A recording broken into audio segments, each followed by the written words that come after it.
The year was 2847, and humanity had become something magnificent. From one small blue planet, they had spread across 12,000 star systems. They built cities on frozen moons and floating stations in the hearts of nebulas. They had become explorers, builders, and dreamers on a scale their ancestors could never imagine. But no matter how far they traveled, they never forgot where they came from. Earth remained sacred to every human alive. They called it the cradle, the place where humanity took its first steps, spoke its first words, and looked up at the stars for the first time.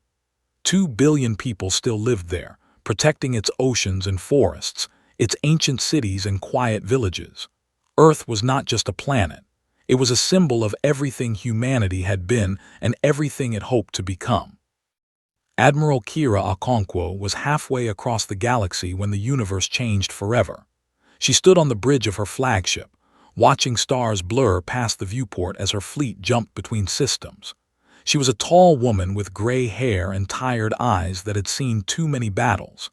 At 62 years old, she commanded the 7th Expeditionary Fleet, 40,000 warships protecting humanity's outer borders. Her communications officer suddenly went pale. The young man turned to her with trembling hands. "Admiral," he said, his voice breaking, "priority signal from Earth, it's a distress call." Kira felt cold fear grip her heart. Earth had not sent a distress call in 300 years. She ordered the message to be displayed on the main screen. The image flickered to life, and Kira saw chaos.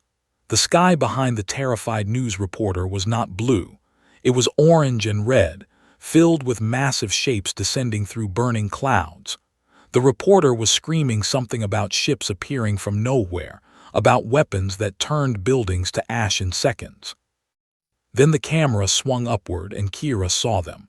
200 vessels hung in Earth's sky like dark monuments to death. They were not like any ships she had ever seen. They were massive, covered in strange organic patterns mixed with cold metal. They glowed with an inner light that hurt her eyes. The Velari had come. Every human knew that name. The Velari supremacy was ancient beyond understanding, a civilization of machine and flesh that had existed for 14 million years. In that time, they had destroyed 340 intelligent species. They did not conquer. They did not negotiate. They simply erased entire civilizations from existence, leaving nothing but dead worlds and silence. Humanity had hoped the Velari would never notice them. That hope died in 17 minutes. Kira watched as beams of white light fell from the Velari ships. Where the light touched, everything vanished. Oceans boiled into steam, mountains cracked and fell. Cities that had stood for thousands of years disappeared in flashes of unbearable brightness. She watched Buenos Aires vanish, then Tokyo, then Lagos, then Cairo. The final image she saw was a small girl standing in a street somewhere, looking up at the sky with wide, confused eyes. The child did not understand what was happening. She did not understand that death was falling toward her. The screen turned white, then black, then filled with static. 2 billion people died in 17 minutes. Earth, the cradle of humanity, the home they had protected and loved for countless generations, was gone. Kira stood frozen. Around her, crew members wept openly. Strong soldiers fell to their knees. Someone was screaming, someone else was praying, but Kira could not move. She could not breathe. She just stared at the static on the screen where Earth used to be. The news spread across 12,000 star systems in hours. On colony worlds and space stations, in mining facilities and research outposts, humans stopped what they were doing and listened. Families gathered around screens. Workers put down their tools. Children watched their parents cry for the first time. And then something happened that the galaxy had never seen before. Humanity did not fall into despair. They did not scatter and hide. They did not beg for mercy or accept their fate. Instead, from every corner of human space, a single response emerged. It started as whispers, then grew to shouts, then became a roar that echoed across the stars. War, total war. War without end, without mercy, without limit. The Terran High Council met within hours. Leaders who had argued for decades suddenly agreed on everything. They invoked something called the Crimson Mandate, an ancient law that had never been used. It meant total mobilization. Every ship, every factory, every resource, every person would serve one purpose: revenge. Messages flew between worlds. Shipyards that built passenger vessels began building warships. Factories that made household goods started producing weapons. Scientists abandoned their research to design better engines, stronger shields, deadlier missiles. Farmers worked double shifts to feed the coming army. Teachers told their students that classes were canceled. There was work to do. Young people lined up at recruitment centers by the millions. Old veterans came out of retirement demanding to serve again. Miners, doctors, artists, merchants, everyone wanted to help. Everyone wanted to fight. The Velari had made a terrible mistake. They thought destroying Earth would break humanity. Instead, they had united 12,000 worlds with a single, burning purpose. Alien species watched in amazement. The Rithani, the Korvax, the silk mines of Andara, they had never seen anything like this. Humanity's allies offered their own ships and soldiers. Humanity accepted their help with gratitude but made one thing clear: this was humanity's fight. The Velari had taken something sacred. Humanity would take something back. Admiral Kira Okonkwo was chosen to lead the fleet. She accepted without hesitation. The woman who had watched Earth die would guide the sword of vengeance across the stars. In her private quarters that night, she sat alone in the darkness. She thought about her childhood on Earth, the smell of rain on hot pavement, the taste of her mother's cooking, the sound of birds in the morning. All of it was gone now, ashes and memory. She closed her eyes and made a silent promise to everyone who had died. She would find the Velari. She would make them pay. And the universe would learn what happened when you touched humanity's home. Outside her window, the stars burned cold and distant.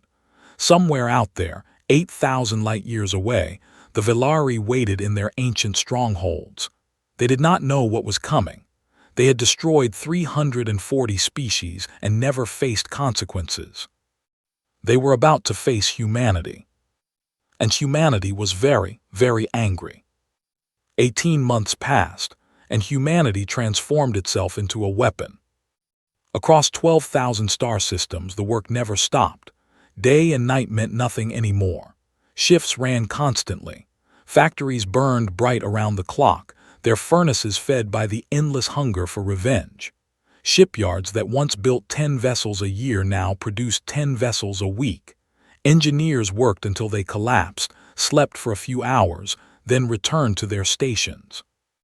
On the colony world of New Helsinki, a woman named Sarah worked in a weapons factory. Before the attack, she had made cooking equipment. Now she assembled missile guidance systems. Her hands moved automatically while her mind stayed fixed on one thought. Her brother had lived in Sydney. She never got to say goodbye. On the mining moon of Proxima 7, crews dug deeper than ever before. They pulled iron and titanium from the rock without rest. When one drill broke, they brought another. When one tunnel collapsed, they dug around it. A foreman named David pushed his teams harder every day. His daughter had been a student in London. She had wanted to be a teacher. The military academies emptied as every graduate shipped out immediately. Training programs that once took 2 years were compressed into 6 months. Experienced officers taught recruits everything they knew, then taught them more. Simulators ran constantly. Practice battles happened every day. Mistakes were corrected harshly. There was no time for gentle lessons. Admiral Kira Okonkwo oversaw everything from her command ship. She reviewed fleet designs, approved battle strategies, and spoke with commanders across human space. She slept only 4 hours each night. Food tasted like nothing to her. She lived on coffee and determination. Ships arrived at the staging point by the hundreds, then by the thousands. The threshold of Orion, a vast region of empty space at the galaxy's edge, became the gathering place. Every day, more vessels dropped out of faster-than-light travel and joined the growing armada, dreadnoughts the size of small cities, carriers holding thousands of fighter craft, destroyers built for speed and violence, frigates designed for close combat, gunboats crewed by volunteers who knew they probably would not return. 900,000 warships. The number seemed impossible, but it was real. 47 million crew members. Each one carried grief. Each one carried rage. Each one carried memories of a world that no longer existed. Captain Marcus Chen commanded a destroyer called the Pale Horse. He was 45 years old, with black hair turning gray at the temples and eyes that rarely smiled anymore. His daughter Emily had been 7 years old. She lived with her mother in Buenos Aires. Marcus had been planning to visit her for her birthday. He never got the chance. Now he stood on the bridge of his ship and watched the fleet assemble around him. Thousands of vessels filled the void, their lights blinking like angry stars. Somewhere in that crowd was justice. Somewhere out there was payment for what he had lost. Lieutenant Yuki Tanaka served as a tactical officer aboard the carrier Sunrise.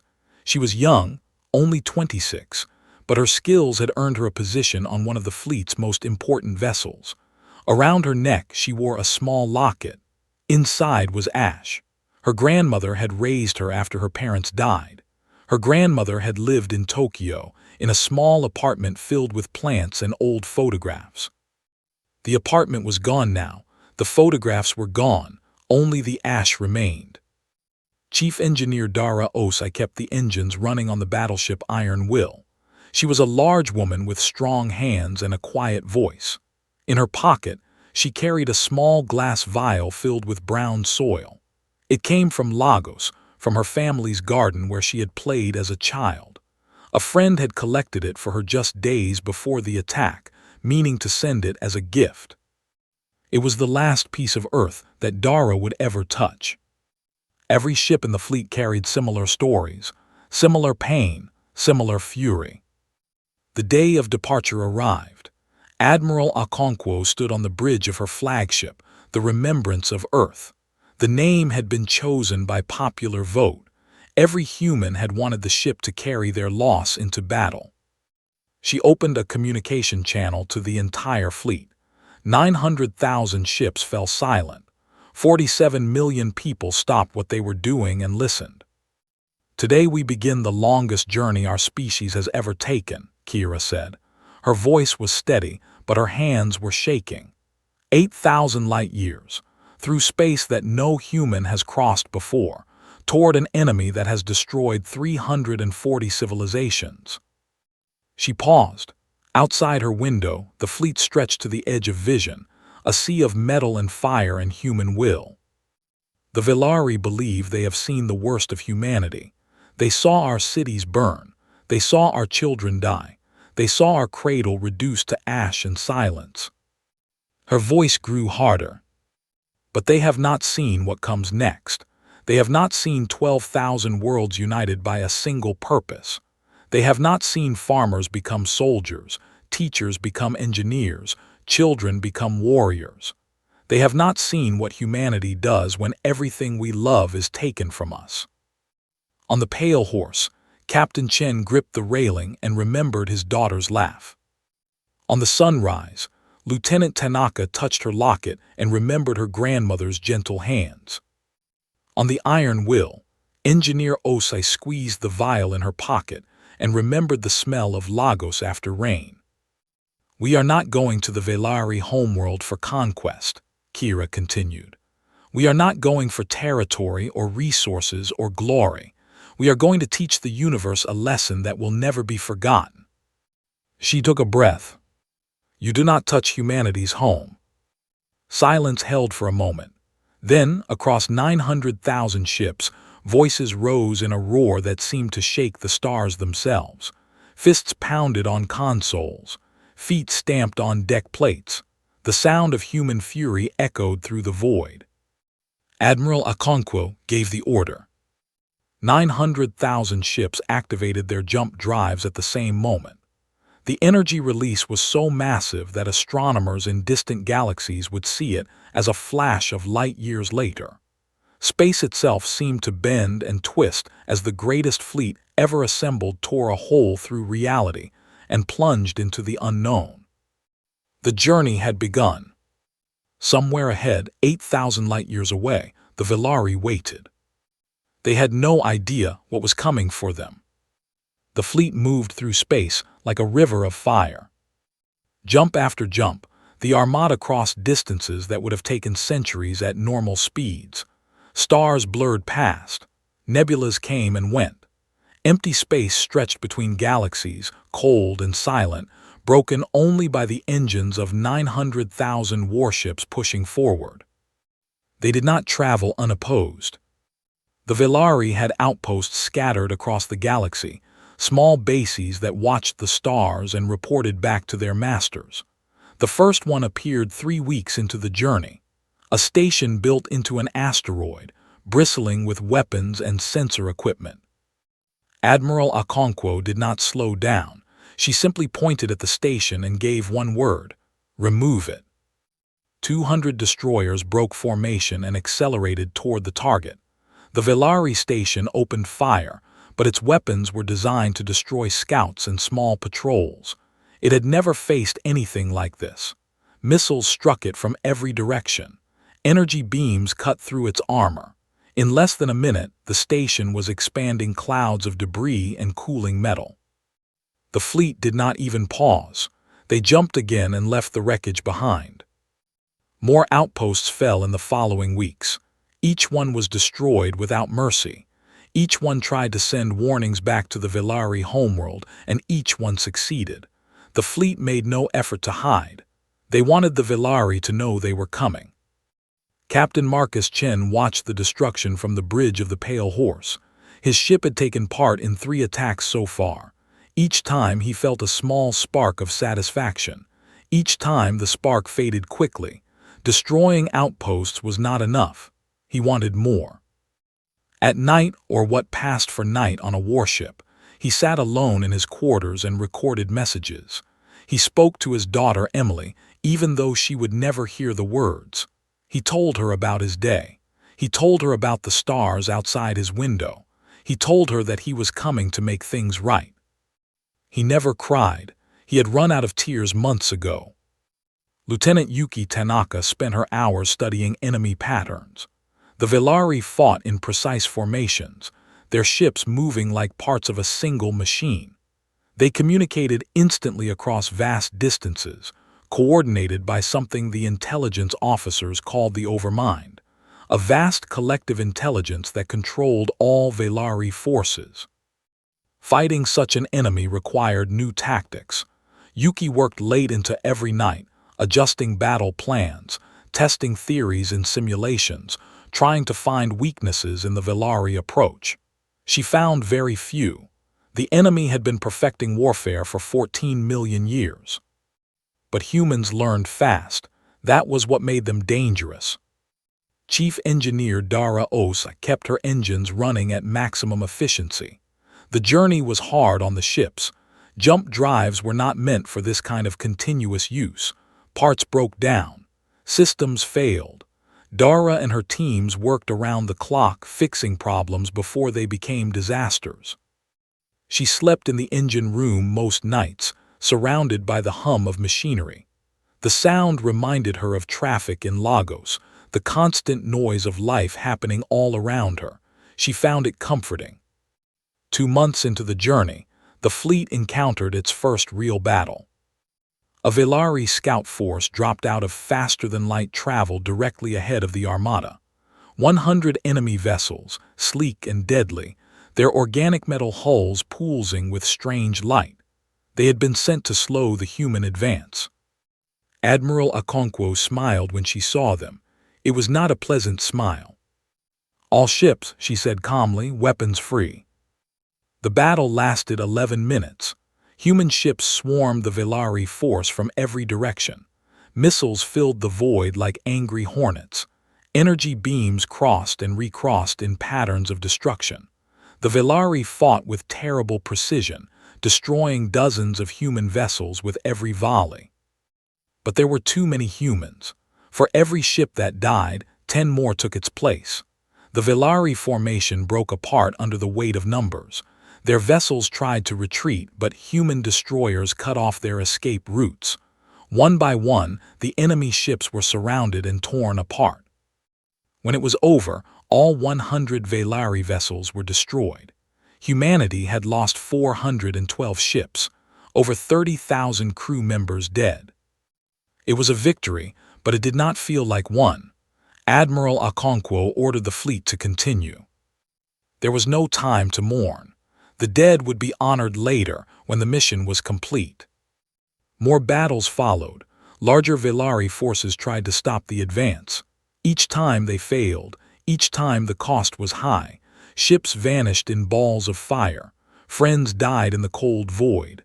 The fleet grew smaller with every fight. But it never stopped, it never slowed, it never turned back. Something strange happened as they drew closer to the Velari core worlds. Intelligence officers intercepted enemy communications, transmissions between Velari ships and the Ova Mind. The messages were difficult to translate, but one thing was clear. The Velari were not afraid. They were excited. Captain Chen read the intelligence reports in his quarters. The words made no sense to him. Why would the enemy be happy about an invasion force coming to destroy them? What were they planning? He shared his concerns with other captains. They felt the same unease. Something was wrong. The Velari were ancient and cunning. They had survived for 14 million years by being smarter than everyone else. Why were they letting the human fleet get so close? Admiral Okonkwo received the same reports. She kept her thoughts to herself. Whatever the enemy was planning, it did not matter. Humanity had come too far to turn back now. They would see this through to the end, whatever that end might be. The final jump brought them to the edge of the Velari core system.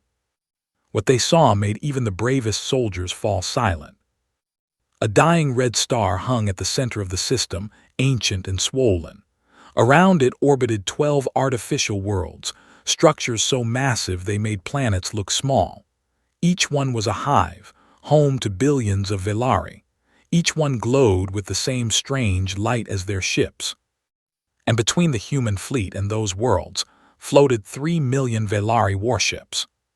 3 million against 900,000. The enemy had been waiting for them. The geometric patterns of their formation were perfect, layer upon layer of death arranged with mathematical precision. They did not advance. They did not retreat. They simply hung there in the void, watching. Admiral Okonkwo stood on her bridge and stared at the impossible odds. Behind her, the crew waited in tense silence. Across the fleet, millions of humans held their breath. This was it, the moment they had traveled 8,000 light-years to reach, the moment of truth. Kira opened the fleet-wide channel. Her voice was steady when she spoke. All ships prepare for battle. 900,000 human warships faced 3 million Velari vessels across the cold void. The numbers told a simple story. Humanity was outnumbered more than 3 to 1.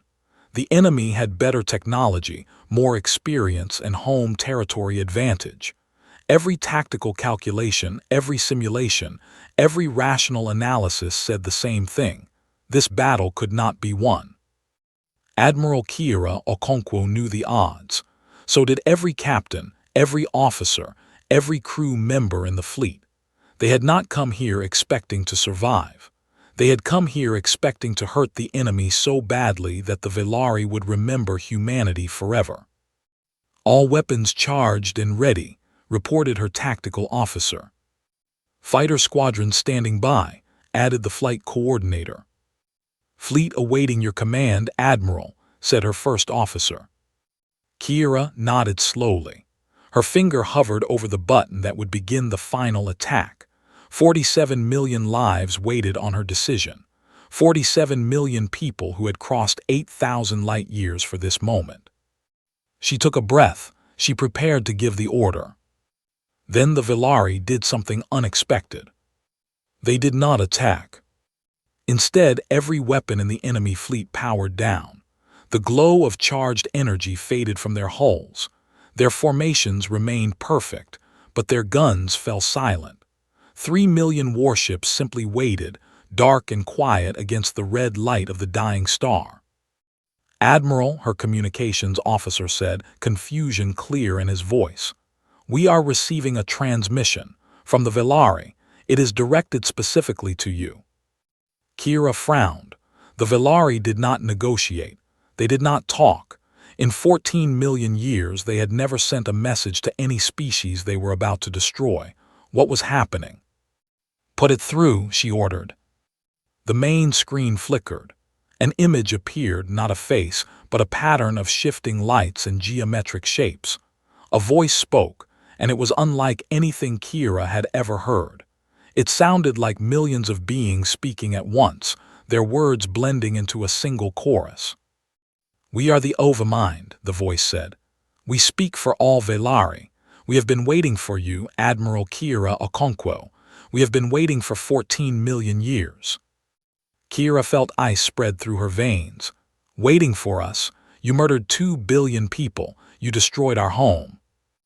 "Yes," the Overmind replied.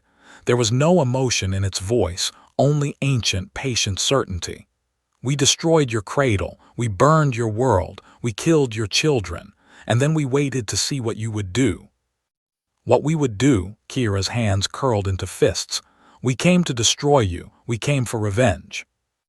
"Yes, you did, and that is why you are special." The patterns on the screen shifted and changed.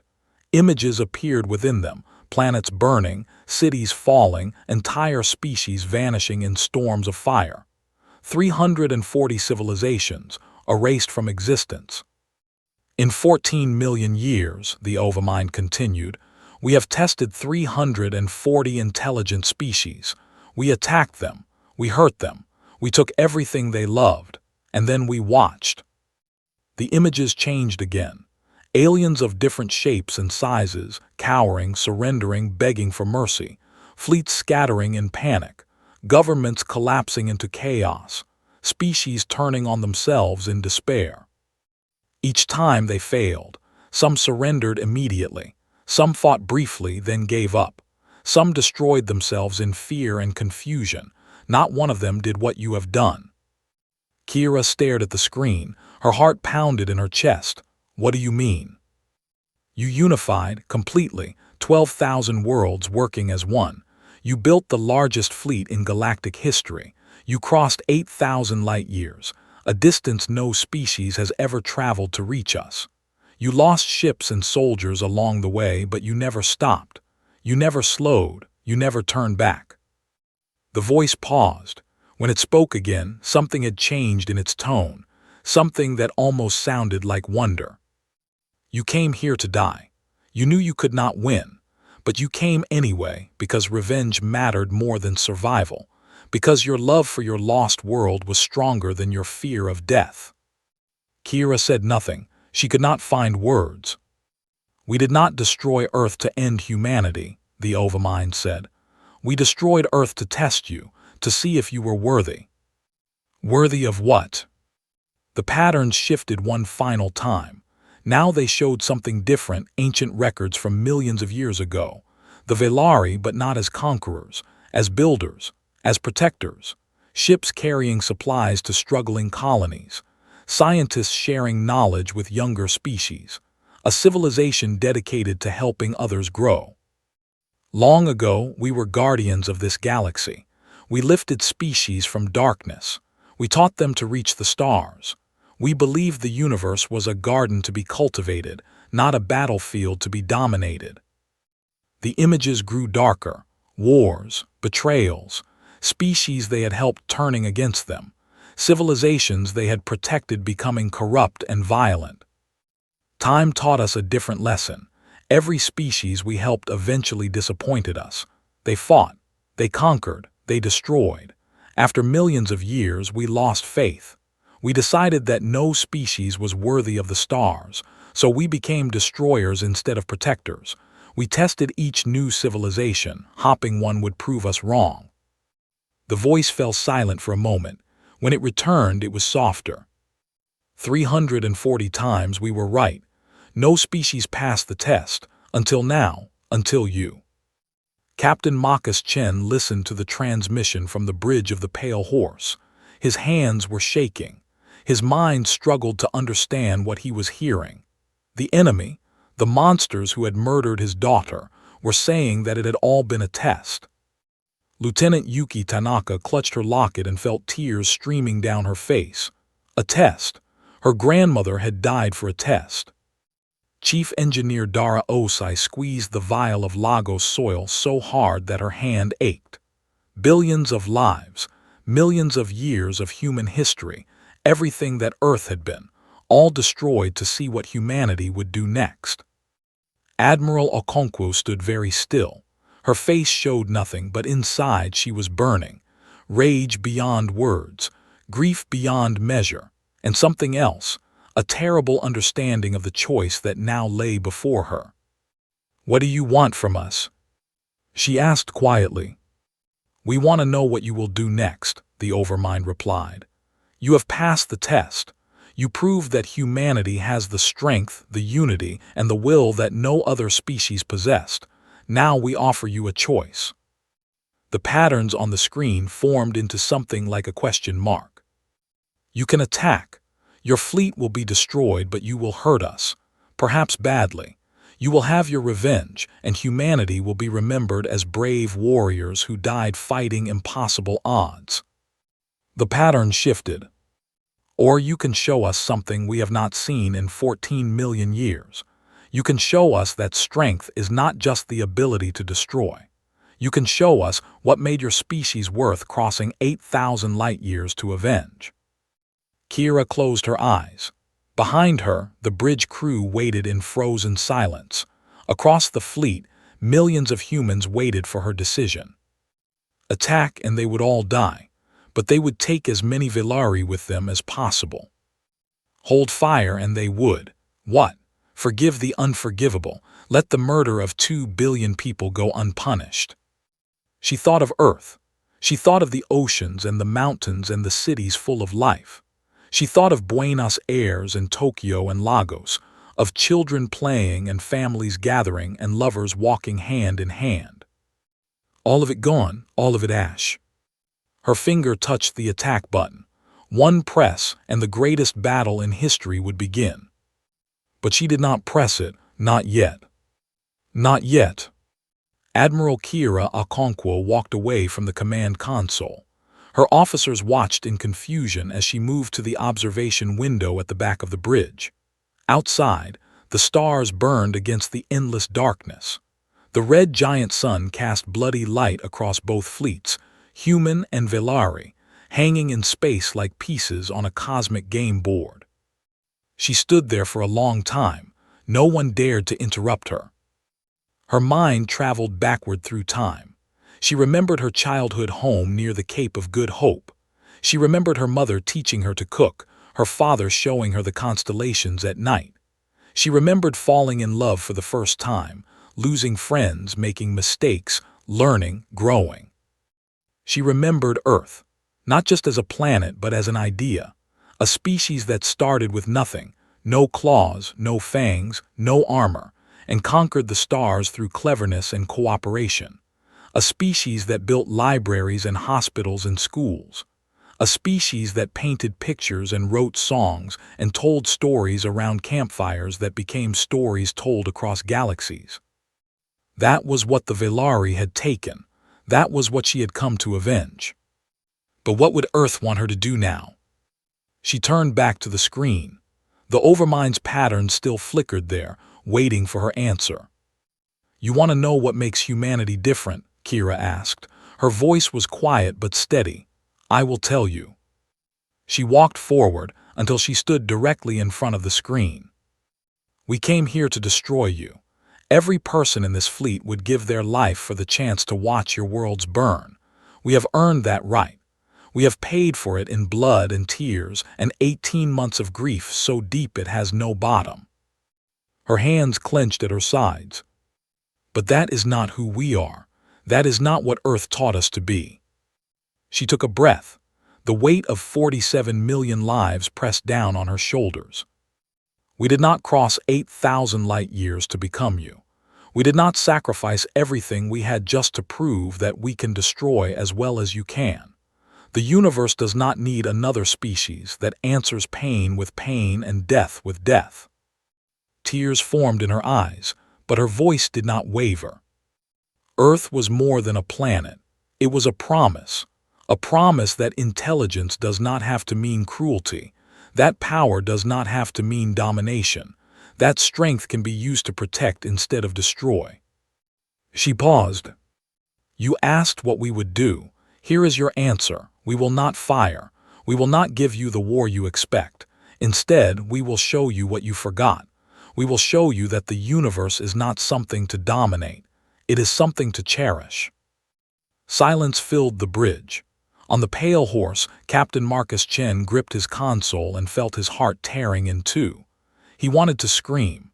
He wanted to order his ship to attack, to ignore the admiral, to get the revenge he had dreamed of every night for 18 months. Instead, he thought of his daughter Emily. He thought of her smile, her laugh, the way she hugged him when he came home from long missions. What would she want him to do? Slowly, painfully, he let go of the console. His voice was rough when he spoke. Pale horse standing down. On the sunrise, Lieutenant Yuki Tanaka was crying openly. She thought of her grandmother, gentle, wise, always teaching her that kindness was stronger than anger. She touched her locket one last time. Sunrise standing down, she whispered into her communication unit. On the iron wheel, Engineer Dara Osei pulled the vial of Lagos soil from her pocket. She looked at the brown earth inside, the last piece of her home. She remembered her mother's garden, full of flowers and vegetables and life. Her mother had taught her that things could always be rebuilt, that destruction was easy, but creation was sacred. Iron Will standing down. Across the fleet, the same scene repeated. Ship after ship powered down their weapons. Voices choked with emotion reported their compliance. Many crew members wept, many cursed. Many simply sat in stunned silence, struggling to understand what was happening. But they followed their admiral. They trusted her, and somewhere deep in their grieving hearts they understood. The Overmind watched all of this. For 17 minutes, the same amount of time it had taken to destroy Earth, the ancient intelligence was silent. The 3 million Velari warships remained motionless. Then the Overmind spoke. In 14 million years, no species has ever made this choice. Every civilization that reached us chose destruction. They chose to become what they hated. They proved that we were right to lose faith. The patterns on the screen shifted and swirled, forming new shapes that somehow looked less sharp, less cold. You have chosen differently. You have reminded us of what we were before we became monsters. You have shown us that strength and mercy can exist together, that love can survive loss, that hope can survive despair. One by one, lights appeared across the 3 million Velari ships, but they were not weapon signatures. They were communication signals, millions of beings reaching out for the first time in millions of years. We cannot undo what we did to your world. We cannot bring back the lives we took. No apology is sufficient. No payment is possible. The Overmind's voice carried something new, something that sounded almost like humility. But we can offer you everything we have. Our knowledge, our technology, our resources, our service. We have spent 14 million years destroying. Perhaps it is time to spend the next 14 million years building. Admiral Okonkwo stood very straight. We do not want servants. We do not want conquered enemies bowing before us. Then what do you want? She thought about it. She thought about everything humanity had learned, everything they had suffered, everything they still hoped to become. Partners, she said finally. We want partners, equals working together, not because one of us is stronger, but because both of us choose to build something better than we could alone. Another long silence.